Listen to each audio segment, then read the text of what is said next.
கூடாதுன்னு ஒரு மாமா பயங்கரமாக என்னை வம்புக்கு இழுத்தார். என்ன மாமி நீங்கள் ஐயங்கார் வெங்காயம் போட்டு சாப்பிட்றீங்களே, ஏகாதசி அதுமான்லாம் சொன்னார். மாமா எனக்கு அதெல்லாம் தெரியாதம்மா, நீங்கள் மற்ற சனாதனம்லாம் போய் வேறு எங்கேயா பேசுங்க, எனக்கு என்னை விட்டுருங்க மாமான்னு சொல்லிட்டு நான் ஓடி வந்துட்டேன் அவர்கிட்ட. வந்து என்னோடய ஸ்டைலில் பிரிஞ்சு, ஆக்சுவலி பிரிஞ்சு வந்து நிறைய பேர் பண்ணுவோம், ஒவ்வொருத்தருக்கு ஒரு ஒரு ஸ்டைல் இருக்கும். என்னோடய ஸ்டைலில் தான் நான் பிரிஞ்சு காட்ட போகிறேன். பட்டை கிராம்பு சோம்பு இதை மட்டும் திருமாறிட்டு பேசிக்காக என்ன பண்ணுவோம், வெங்காயம் தக்காளி கேரட் பீன்ஸ் இருந்தால் கேரட் பீன்ஸ், இல்லைன்னா காலிஃப்ளவர் பச்சை பட்டாணி எந்த கரமது இருக்கோ. மெயின் என்னது எல்லாத்துலேயும் காமனாக இருக்கிறது உருளைக்கிழங்கு வெங்காயம் தக்காளி இருக்கும். ஸோ வெங்காயத்தை நல்லா இப்படி சின்ன சின்னதாக திருத்தி வச்சுட்டுருக்கேன். ஒரு 3லேருந்து 4 வெங்காயம். ஸோ ஒரு 3 தக்காளி. ஹோம்மேடு இஞ்சி பூண்டு பேஸ்ட் தான். நான் அந்த கட் வெஜிடபிள்ஸ் போட்டேன்ல, நங்கநல்லூர் கட்டடுன்னு தெரியாமல் சொல்லிட்டேன், கட் வெஜிடபிள்ஸ். இஞ்சி பூண்டு பேஸ்ட்டு, இஞ்சி பூண்டு பேஸ்ட் எல்லாமே நம்ம இதை ஜெரிக்கிறதுக்காக தான், மசாலா ஐட்டம்ங்கிறதுனால. இதில் வந்து என்ன இருக்குதுன்னு கேட்டிங்கன்னா, கேரட்டு உருளைக்கிழங்கு காலிஃப்ளவர் பச்சை மிளகா இவ்வளோ தான் இருந்தது. ஸோ இருந்ததை போட்டு இதையும் நல்லா வதக்கணும். பட்டாணி என்ன விலைன்னு தெரியும், பச்சை பட்டாணி உரிச்சு ஃப்ரீஸ் பண்ணி வச்சுட்டோம்னா எல்லாத்துக்கும் நம்ம யூஸ் பண்ணிக்கலாம். இதை தூக்கி நான் இப்போ எப்படியும் ஃப்ரீசரில் போட்டுருவேன். இன்னும் எனக்கு எப்படியும் இது வந்து ஒரு 2 மந்த்ஸுக்கு ஒரு மஞ்சள் பொடி. நம்மக்கிட்ட ப்ரோட்டீன் சோர்ஸே கிடையாது, மீல் மேக்கர் ஆப்ஷனல். உங்களுக்கு இந்த ஃப்ளேவர் பிடிக்கும்னா போட்டுக்கலாம் நீங்கள். நான் நல்லா ஒரு 2 கைப்பிடி ஊற வச்சுருக்கேன்.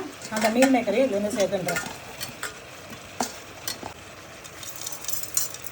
கல்லுப்பை கையில் எடுக்கிறது நல்லது.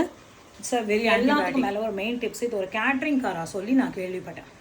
பிரிஞ்சு அவளுக்கு நல்லா வருது பார்த்தீங்களா. பால் ஒரு 1/2 டம்ளர் பாலை குத்திட்டுணுமா. நம்ம எல்லோரும் தயிர் போட்டுப்போம், பாலை நம்ம யோசிக்க மாட்டோம். பாலை குத்திட்டுணுமா. இதில் கரம் மசாலா, காஷ்மீரி சில்லி ஒரு 1.5 ஸ்பூன். இருக்கிறதுலே ஆக்சுவலி ஈஸியஸ்ட்டு ஜாப் பிரிஞ்சு தான். கூட்டாஞ்சோறு இந்த டம்ளரில் நான் 1.5 டம்ளர் தான் போட்டே இதில் போட வேண்டியதான்.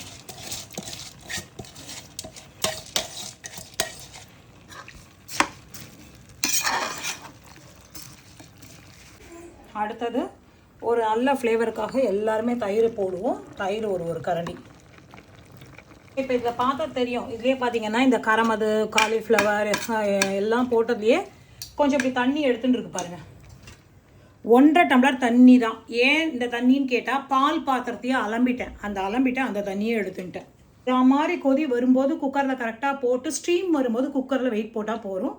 இது எப்படி ஆறுதுன்றது பெருமாளை பொறுத்தது. ஸோ பிரிஞ்சு வந்து பார்த்தீங்கன்னா ஆல்மோஸ்ட் ரெடி. கரெக்டாக 2 சவுண்டு விட்டு 1/2 டம்ளர் பால், 1/4 ஸ்பூன் சக்கரை போட்டால் ரொம்ப நாழி ஆனியன் ரைத்தா புளிக்கும். எப்பவுமே நம்ம எலி கிட்ட கொடுத்து தான் டெஸ்ட் பண்ணுவோம். என் வீட்டு எலியான ஐஷு கிட்ட கொடுத்து நம்ம இப்போ டெஸ்ட் பண்ணலாம்.